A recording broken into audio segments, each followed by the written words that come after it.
Well, hello, everyone. I am Tammy Keener, and this is Indie Authors and Music Podcast. And I am excited to welcome another guest to this program, and this is Greg Marlow.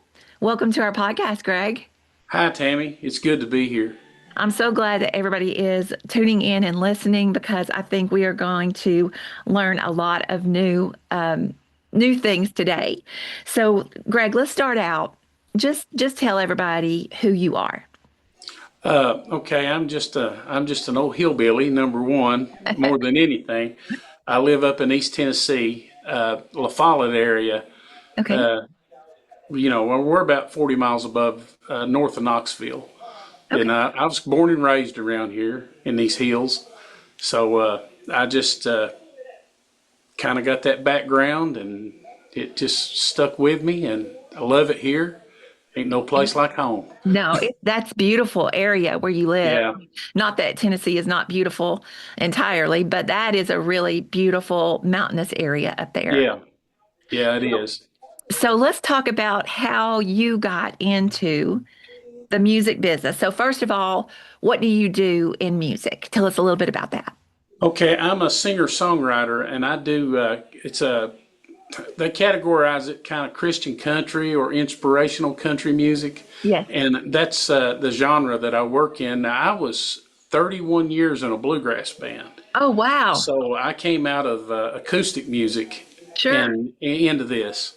So my background has been a lot of bluegrass and country, Okay. so and southern gospel too. So I kind of raised up in it.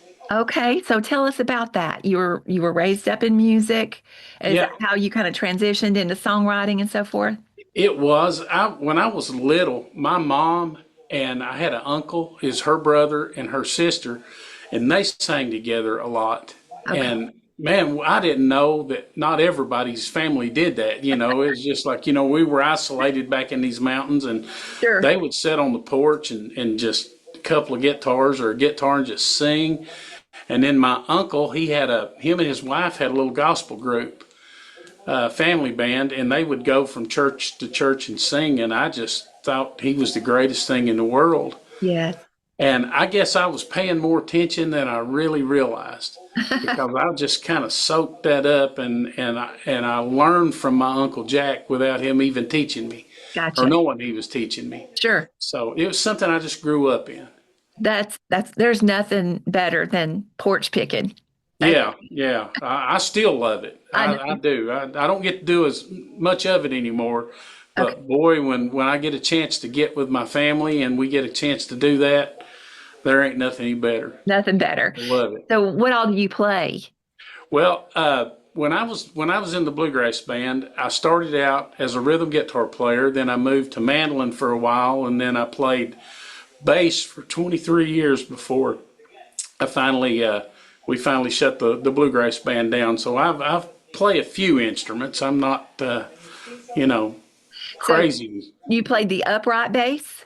Yeah, I played upright and electric. I played Okay. upright for several years, and now when I do any bass work, I don't play upright very much at all Sure. anymore. I just do electric. But yeah, I played upright for a That's a while. whole other skill. That It's totally different animal altogether. Yeah, upright bass is another skill, right? yeah, it is. So now you've transitioned into your own country Christian music and you write songs. Yeah. And I know that you have gotten some recognition and you've been nominated for some awards on some songs that you have out. Let's talk about some of that. Okay. The first song that I released as a Christian country artist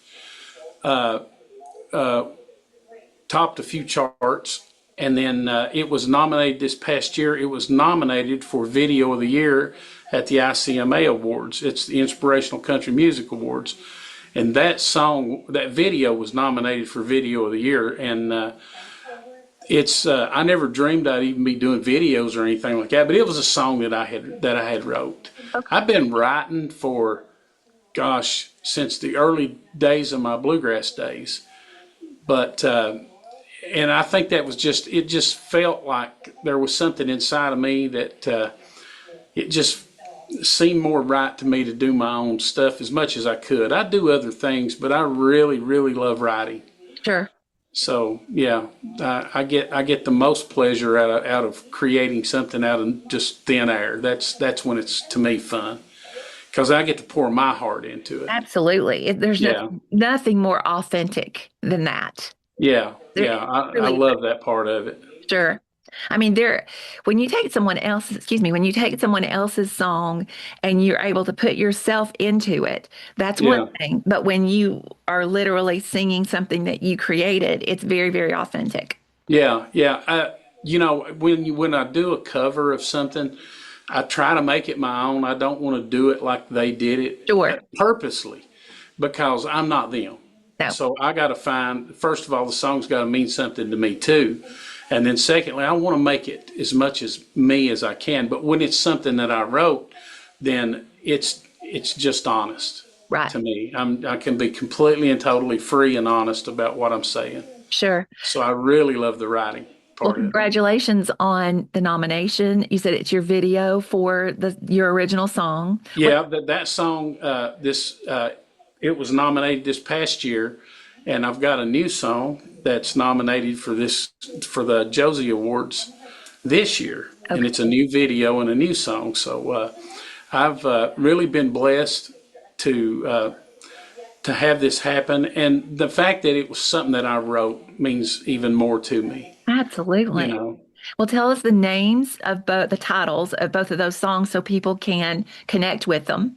Okay. The first song that I did and first song that I released was entitled Second Chances. And I wrote that. In order to really understand me in the song, is about my background. I'm a 15-year cancer survivor. Wow. And a little over 15 years ago, actually, I was diagnosed with a rare form of cancer, and I was only given 6 months to live. Mm. So, and I'm not going to say that it wasn't an easy recovery because it was unreal. And we went through a lot. We really did. But God saw fit to have different plans for Wow. me. And through the recovery, part of that helped me mentally to get through that was I started writing songs again. I had gotten away from it for a while. Hmm. And I think I had just gotten so involved in playing in the band, trying to be the best bass player I could be, that I had let my songwriting go. So this kind of woke that back up.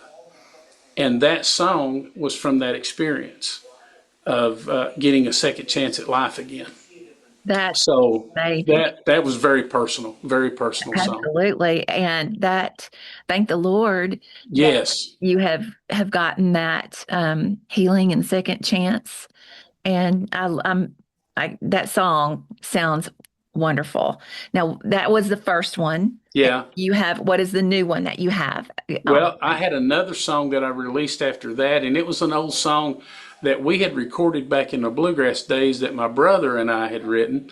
And the title of it was Fire Burns, and the song did really well, but I didn't do a video of that one. okay. And then I wrote another one and released it, and it was kind of a praise type song. I'd never really written and didn't set out to write a praise song, but Sure. it just kind of came out that way. Right. And the title of that was The Least That I Can Do. Oh, okay. And the song that I've got out right now, and it's doing better than anything I've ever released, is a song entitled Everybody Smiles. And I've got a video of this song, and it's the one that I just found out this past, 2 days ago, that the Elite Music Awards, it's nominated for Video of the Year, and also the Josie Awards, which is the largest independent music awards ceremony and show. And I think it will be in September. It's nominated for Social Impact Oh, Video of the Year. okay. And that I think that's pretty neat to get to do that because I wrote the song about my brother-in-law, Okay. and he's autistic. Okay. He's nonverbal, and he's an amazing artist. Even though his vocabulary on a good day is probably 10 words that you can almost understand Yeah. at times. but he draws and paints Wow. day in and day out, and he sits and does that. He's been living with us for about 25 years now. Okay. And all of a sudden, one day I was watching him, and I noticed that everything that he painted and everything that he drew, the person had a smile on their face, or the animal had a smile on its face. It didn't matter what it was. Wow. And for some reason, he has been fascinated with Time magazine covers, especially from the 70s and 80s, because that's kind of his teenage years. So he can draw those to scale by memory. He has an eidetic memory. And the only difference in those magazine covers is that no matter who's on it, they have a big smile on their face. I was watching him one day looking at some of that stuff, and I went, that's exactly how he sees the world. Yeah. He sees smiles where we don't. And I thought, man, what a gift that would be to have that ability to see through all the hurt and all the tension and all the junk and find the smile. And he can do that. And that's where I got the idea of Everybody Smiles. Wow. So when I recorded the song, Cody McCarver produced it for me. Cody is another Christian country artist. Yes. Who's just absolutely amazing guy. And he said, we got to do a video. You got to do a video of this song. So we literally filmed my brother-in-law for a period of about 8 months to get video footage of him to do this song. And when we did the video, it's got more him in it does anybody. Him painting and Yes. and just doing his thing. And he's like our hometown here, he's like a little celebrity. Okay. Everybody just loves the G. They call him the G-Man, and everybody just loves him. And he goes down and paints this lady has a restaurant in town. He paints her windows every season change. Aw. He'll go down and do the art on that. And then the high school had him come and paint their big rock out front. And he does stuff like that, and he loves that. Yeah. And just to watch him, what he does is just amazing. And I wrote this song about him, the video's about him, and it's helped me.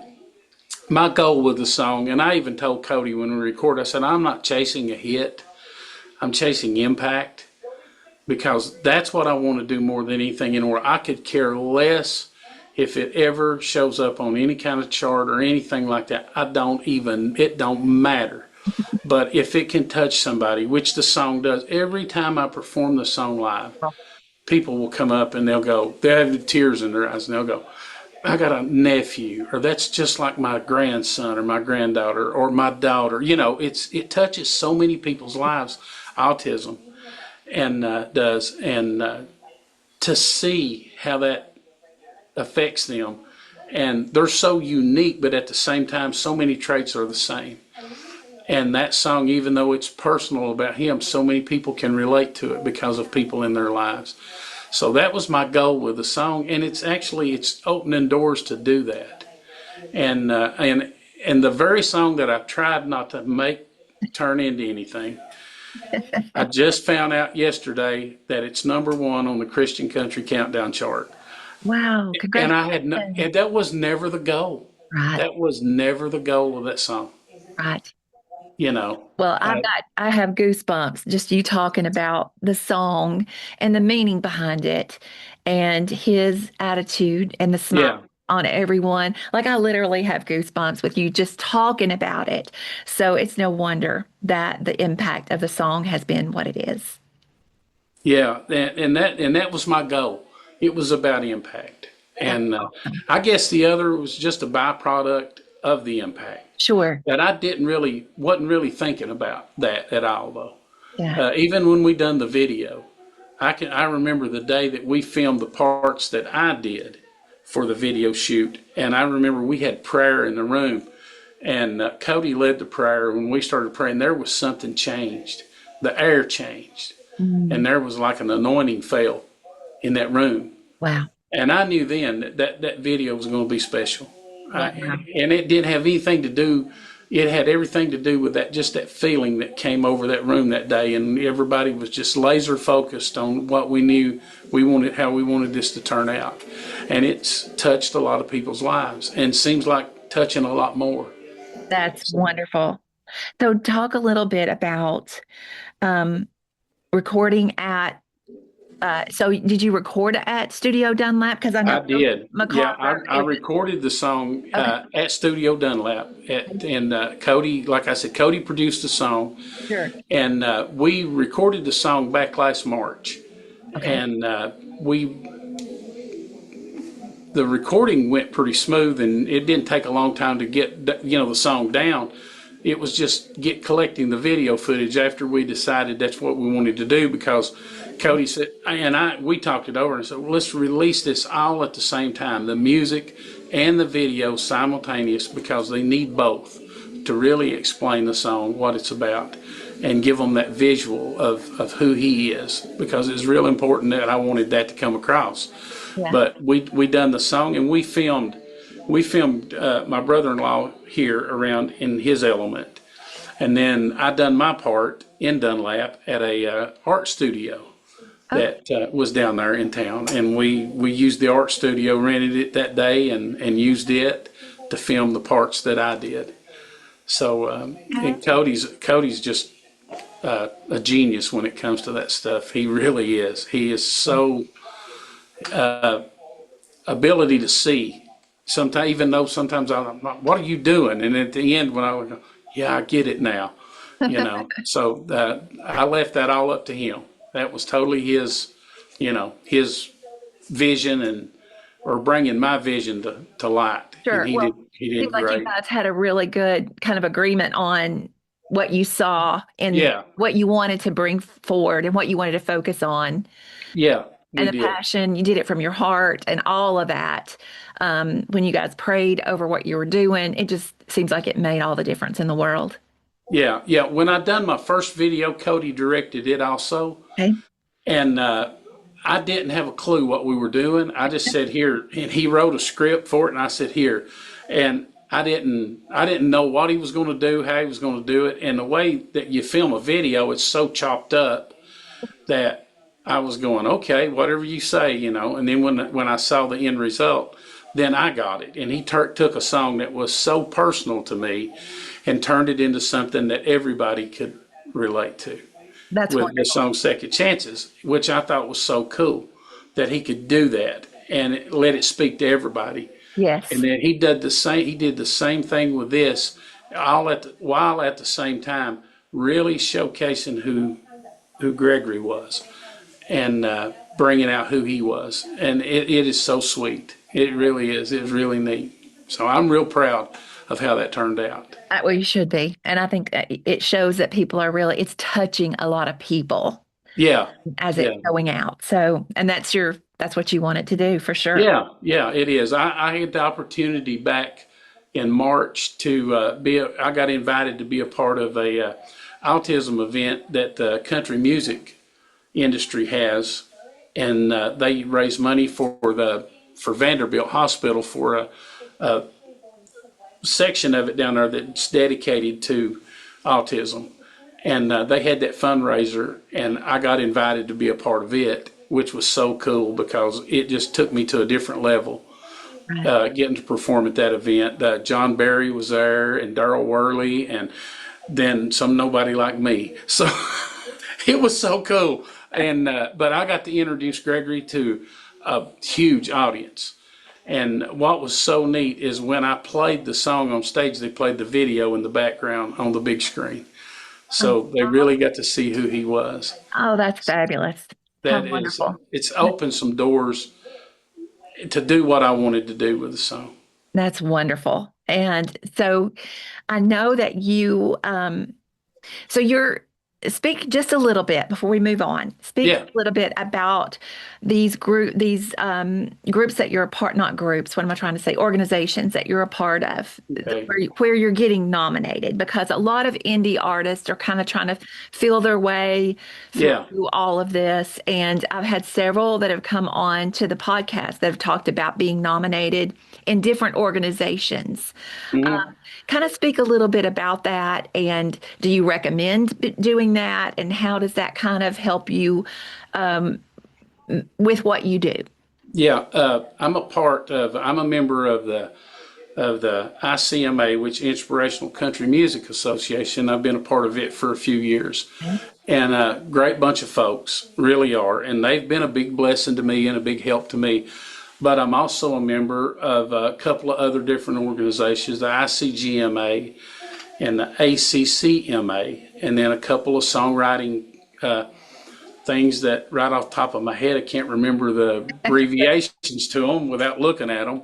Okay. But those things do help. They do. And as an independent artist, it kind of puts us in touch with people in that field that normally, we wouldn't have the opportunity to be a part of. The ICMA was very instrumental in furthering what I do in my music career, because without that, I wouldn't have had the contact that I have and the relationship I have with Cody and the Dunlap Studios, because that all came through my association with with ICMA. Okay. So those things can be very, very, very helpful. But you also got to know that it's still left up to you as an individual. We got to hustle. Absolutely. You got to get out there, and this is how I pray, and this is what I did. And when I started doing this solo thing, I just said, Lord, open doors, and whatever door you open, I won't question. I'll just walk through it.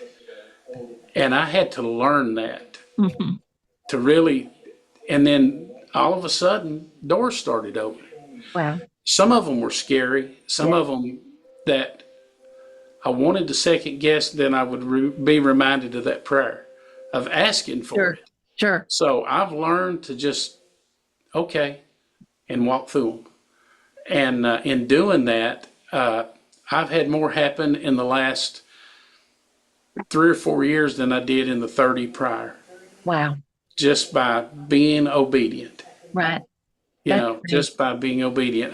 This past March, I sang on the floor of the Tennessee State House, and I done that song, Everybody Smiles, and I got to sing it for the full house, and I never dreamed I would even be doing. I didn't even know that was a thing, that you would you do something like that, and I got invited to do that, and it's simply just because of, I believe more than anything else, was that prayer, and then walking through the doors when they open. The obedience of doing, like you prayed the prayer, but then your obedience in doing, Yeah, when those doors were open, doing it, walking yeah, through. and people will open those doors at times, but I promise you, they won't grab you by the arm and drag you Oh, through. no. You got to go. Exactly. It's, we can't go back and say, well, Lord, how come? And he'll go, well, I opened that door and you never went through. Wow. So, and those are hard lessons to learn sometimes. They are. What a powerful I statement. can think back years ago when those doors had opened and I didn't go through them. Sure. And that wasn't God's fault that this didn't materialize. It was my fault. Sure. So it's learning that when those open, when those present themselves, then do it. Be obedient and walk. Yeah. Be obedient and walk. That's amazing. So you talked about being a solo artist. I have seen you with a band performing. So do you do what you do now, mostly solo, or do you have a band that you guys do things? How does that work now with you?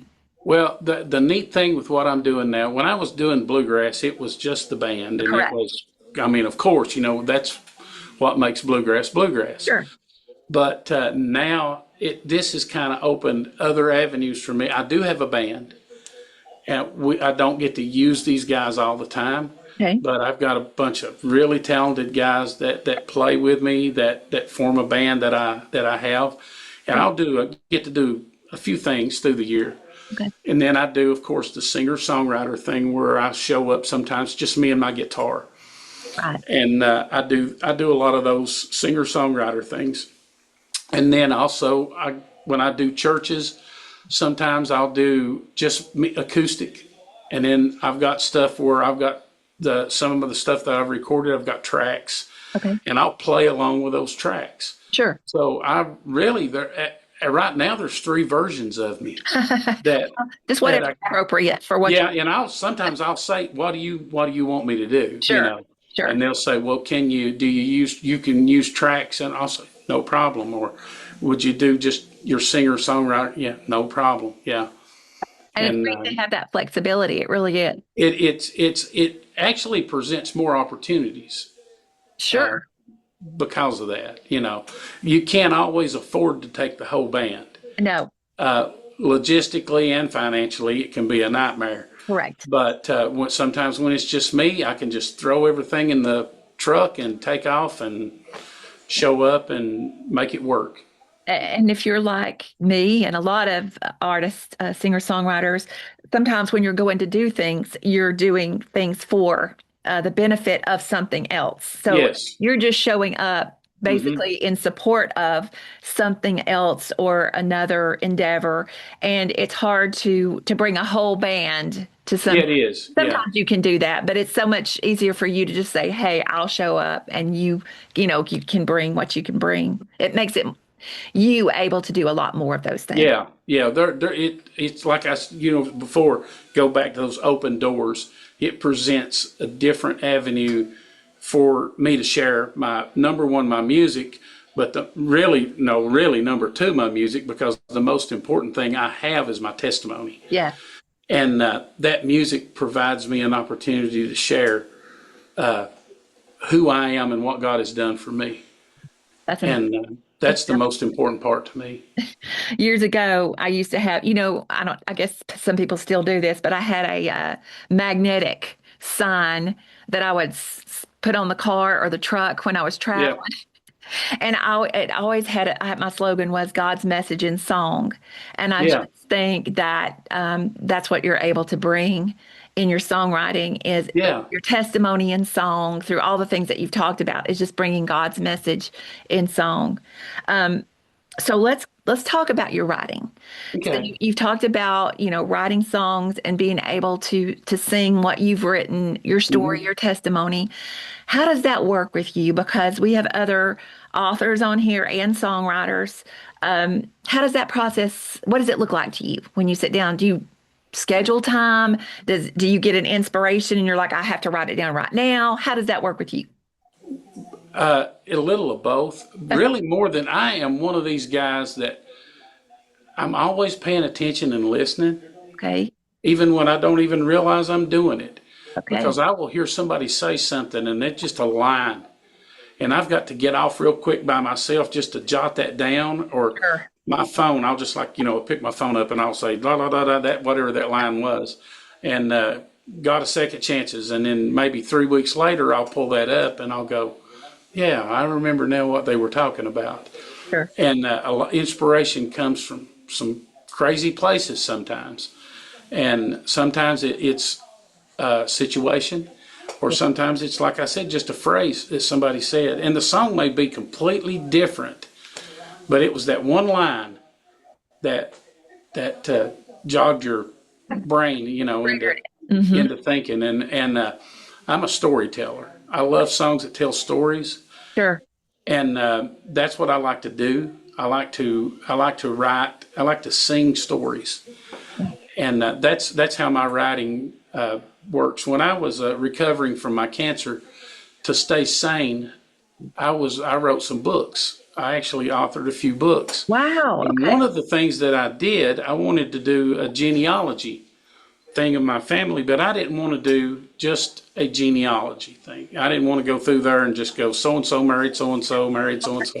That gets boring. Yeah. So I wanted to dig up stories from people in my family, and I was trying to learn more about them. And I found an instance of a situation that happened that I didn't have a clue on, about three brothers who had disowned each other because of the Civil War. Oh, yeah. And they were close up until then, and one of them was my great great grandfather. Wow. So I went, there's a song there.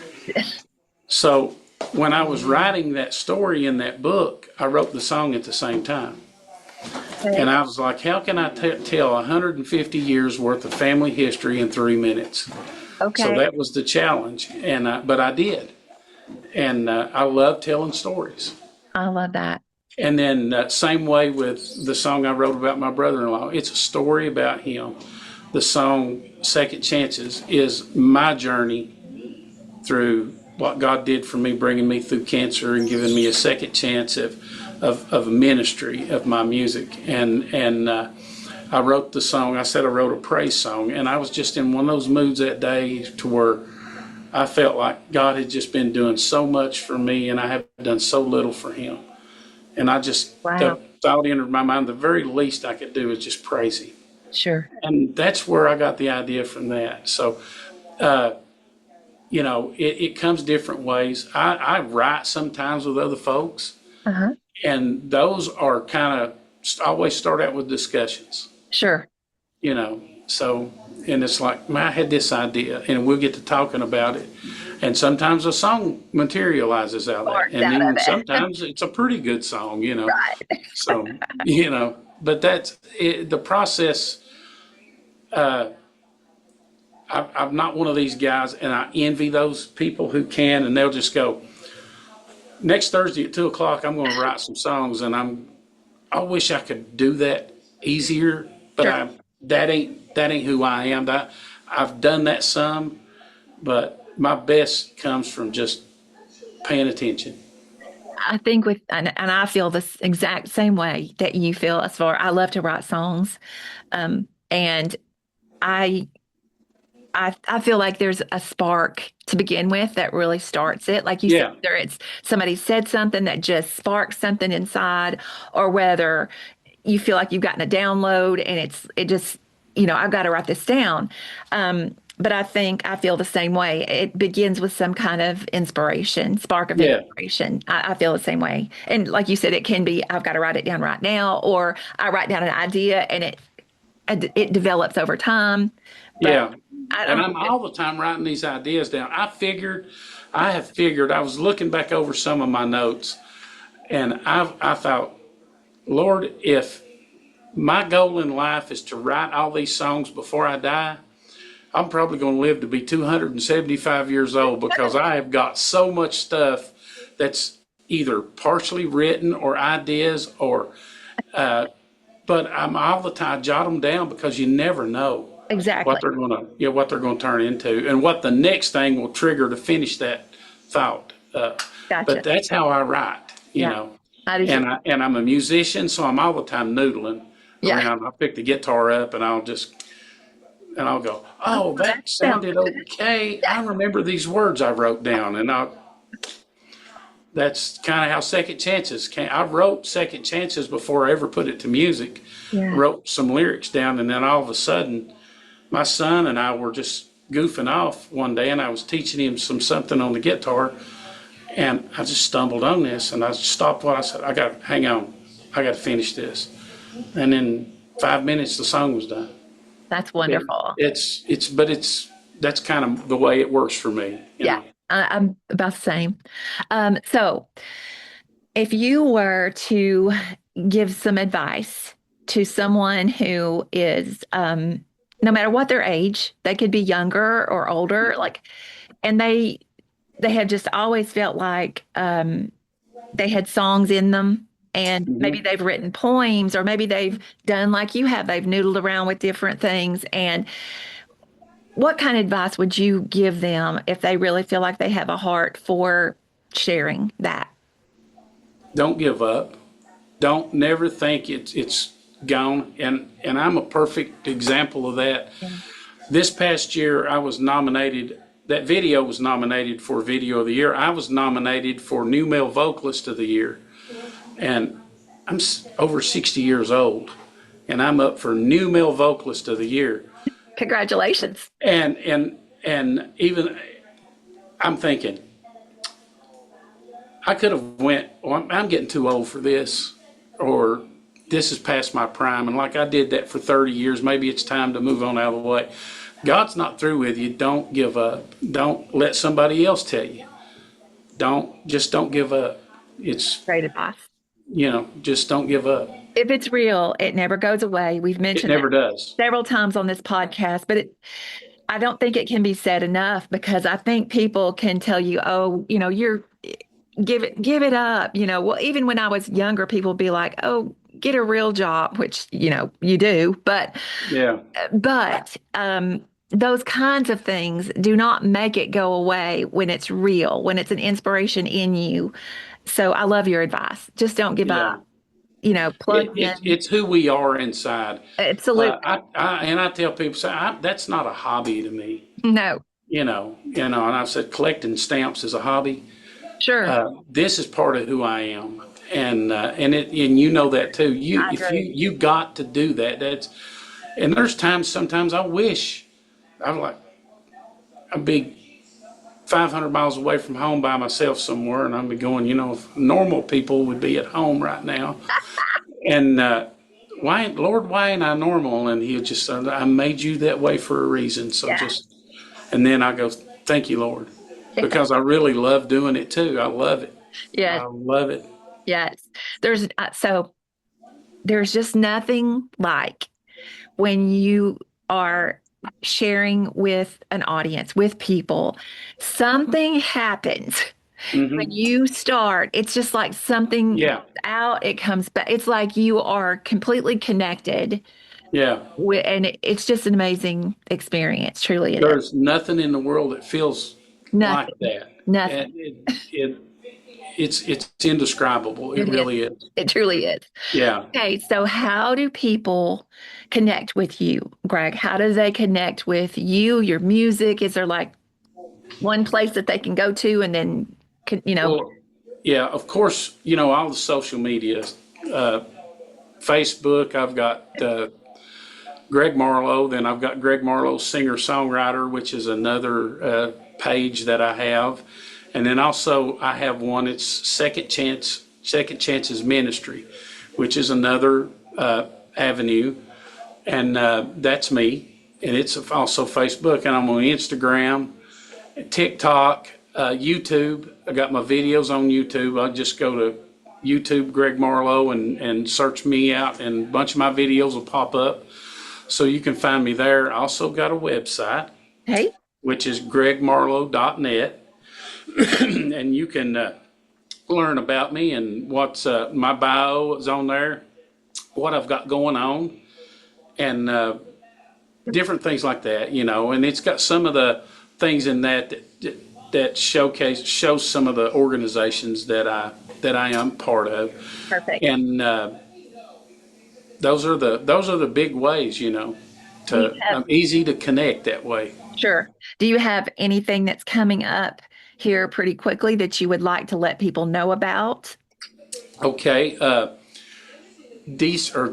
Lord have mercy, I don't even know what month I'm in. January 6th, I will be in Nashville at the Texas Troubadour Theater.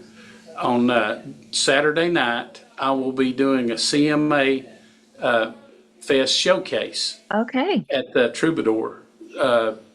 I've not got the time yet. I know the show runs from 5 till midnight, and there are going to be showcases during CMA Fest week. Oh, And I'm doing a showcase this year, Friday night, and then the next morning, Sunday morning, I will be at the Music Valley Cowboy Church in Nashville, which they have that at the Troubadour Theater also. So I will be singing that morning at the Cowboy Church service, and then Sunday afternoon at 4 o'clock I will be at the Grand Ole Opry with the Sunday morning singing that they do every year. I think this is the 44th annual event of that, and I'm getting to be a part of that this year again. I was there last year, so I will be there Sunday evening at the Sunday morning sing at the Grand Ole Opry. So that's coming up, the closest thing coming up. okay.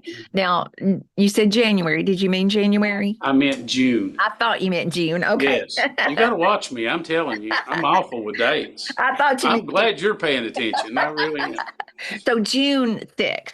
Is that June 6th and 7th. June 6th at the Troubadour at the CMA Fest showcase, and then the June 7th that morning at the Cowboy Church, and that afternoon at the Opry. And tickets are still available for the Opry. I Okay. saw that they're still available. It's really neat show. I got to do it last year, and it's really cool. Not bad. It Okay. really is. I think they would have figured it out when you said CMA Fest, but we just want to make sure they had the right. Yeah, look over me. Well, I have certainly enjoyed talking to you, and I just encourage everyone to connect with your music and what you're doing and your second chance ministry. Yes, If you are a part of a church or a ministry, look at having Greg come and minister to your congregation. I love your story, your second chance story, and I'm just thankful to the Lord for your healing and your chance to go out and minister and continue what you love. So thank you so much for being here on Indie Authors and Music. I'm very grateful. oh, Tammy, thank you so much for inviting me. I've really enjoyed it, had a good time, Me too. and God's good, ain't He? Yes, he is all the Yes, He time. is all the time. Thank you so much. Thank you.